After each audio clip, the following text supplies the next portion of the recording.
Hello everyone and welcome to another video in the Swiss Alps How I Did It series. In this series I break down the why, how and what of my trip to the Jungfrau Region to help you should you want to add such an adventure in your attempts to make your life a story worth telling. This video is a review of the Alpenrose Hotel in Wengen, which was my home in the Jungfrau Region. Before we dive into the hotel, it's worth discussing how accommodation works in the region. As I've been to two mountain regions now, the Canadian Rockies and the Jungfrau region of the Swiss Alps, and they both had similarities in their hotel accommodation. The key fact being you won't find the major chains. The area is serviced by privately owned hotels of various sizes. This means quality can probably vary in glorious and I suspect not so glorious ways. Thankfully, I really enjoyed my stay at the Hotel Alpenrose, but as expected, it had some peculiarities. The Hotel Alpenrose resides in Wengen and it overlooks the Lauterbrunnen Valley. The walk out of the hotel each morning or after having dinner is amazing. Every day it allowed me to reinforce the sheer amazing experience I was having as the Lauterbrunnen Valley greeted me on my ritual walk to the train station to start my adventures. I had a single room on a mountain facing side. It was a relatively late booking as I switched hotels to get a single room to bring the cost down when Jack had to cancel. The balcony did offer a good view, but it's not as open or as grand as the valley side of the hotel due to the rising mountains. It was particularly impressive to sit out there when the storms rolled in though. The room itself was what I'd call cosy, further delivering on a large guest house vibe which the hotel had, but never quite feeling constrained or claustrophobic. I also had plenty of space to put my stuff and could keep the room uncluttered. The rooms have a pine vibe, which is a bit reminiscent of a sauna, which did bring up my first problem. If you're a lover of aircon, you're out of luck. This means the room can get warm, and the way to control that is to use nature by leaving the balcony door open or using the shutters, which are expressly for this purpose, once I figured out that old school method.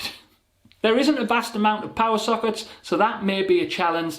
If like me and you're bringing a lot of electronics, then you'll need an extension lead. I found 2 power sockets in the room. The hotel does supply converters for different power sockets for a deposit. Personally, I loved the bathroom and had no problem showering every day and getting ready, but I could see it being a bit frustrating, shall we say, if you're a bit of a larger gent than me. It would rapidly become cramped and the shower space would certainly get difficult. If you're into expansive and open bathrooms, this isn't it. It's probably true to say if you're a larger person, the room and the bed, the room could get claustrophobic if you're a substantially larger person than me, but I found it perfectly fine. If you do find your room a bit small to just exist in for hours at a time, well, first, you should be out in the Alps. Second, there is a lovely lounge area. Every time I walked through it when leaving and arriving back in my hotel or going to lunch, I thought, I should come down to this lounge, read my Kindle there, order the odd drink and relax. I never did, but it was perfect for it. It had plenty of space, it was really nice, it was never full, it was a great feature of the hotel. One of the best features of the hotel is it provides dinner each evening for what is a very cost-effective price. We're talking 20 Swiss francs for a 3-course meal. Anyone who's been to Switzerland knows how cost-effective that is. Switzerland is not the cheapest place to visit in terms of those incidentals like food and restaurants, so having that as an option was fantastic. Quality-wise, I thought it was good and really effectively priced. It was certainly a popular option. It was full every evening, but would I go there if I wasn't staying there? Probably not, but I don't believe that's the intention. I particularly liked the buffet night and I wish they did that a couple of times a week. You also got breakfast at the hotel, which was also great. The peculiarities of the hotel were actually positive ones, but they're worth mentioning. And I link to the fact the hotel feels like a supersized guest house or bed and breakfast. This manifests in 2 ways. Reception isn't always occupied. In a typical chain hotel, this would be a cardinal sin. This didn't prove a problem for me, as any time I walked past there was someone there, so I never hit the problem. But I did see one American couple getting exasperated and frustrated and totally perplexed because they could not get access to reception when they wanted to on demand. So not everyone may be happy about that. Second, it shows its supersized guest house credentials in how it handles keys.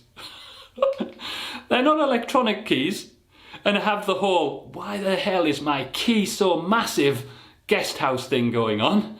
Second, you leave your keys at reception on a set of shelves, wait for it, accessible from inside and outside reception. Yeah, that's correct. Your keys would be accessible by anybody walking by, and the keys are numbered. It took me about 5 minutes to get over that, but surprisingly, people did leave the keys there, as did I. I understand how that may be a problem for some, but it just felt natural and I didn't worry about it, and beyond initially being surprised, it wasn't a problem. Finally, and this may be important, the hotel is positioned at the bottom of a bank. This means you have to walk up to get into town. It is quite steep. It is sort of the first micro hike of your adventure because you have to go up it to get out of the hotel to the train station. I didn't have a problem with it, but I could see how other people might. It is possible to get ferried by the hotel to and from the Wengen train station, so you can mitigate it completely. But I only used that when I initially arrived and when going home, but I did see other guests using it more often.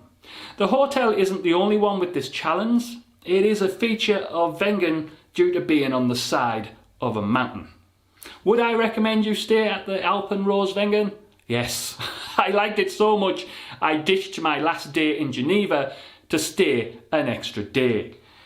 It was obvious a good percentage of the guests were people who had come back year after year. I mean, double figures, literally double figures, and you can't compete with that as a recommendation. I can see why, to be honest, and I did exactly the same without question, extending by a day, and I continually think how I could have short visits in the future and go back. The staff were absolutely fantastic and had mastered that friendly, without being overbearing sort of experience. It was just impeccably done. If you have any questions about the hotel or staying in the Jungfrau region generally, don't hesitate to post a comment.